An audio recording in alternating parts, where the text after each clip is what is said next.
Сіздер білесіздер ма? Мынау тізе ауырса қандай жаттығулар жасайтын стабилизацияға мен өзімнің немен көрсетейін примеріммен.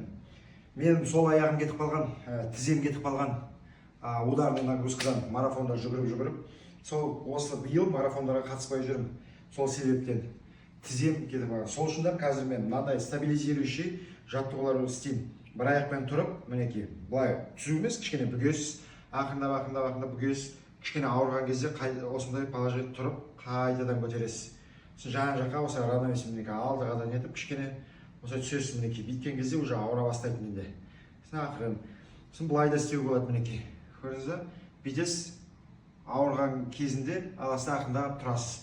Мынау оң аяққа спокойно істей беремін, ол ауырмайды. Көрдіңіз бе? Сол аяқ кетіп қалған. Сосын мінекей осылай полуприсед дейді ғой, кішкене отырасыз да, осындай движениялармен жүру керек.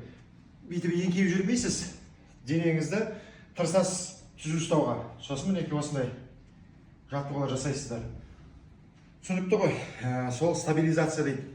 Аяқты ақырындап осылай ұстап, жан жаққа бүйтіп денеңізбен тізені ақырын осылай ұстап тұрасыздар. Көрдіңіздер ғой, денсаулықтарыңыз мықты болсын.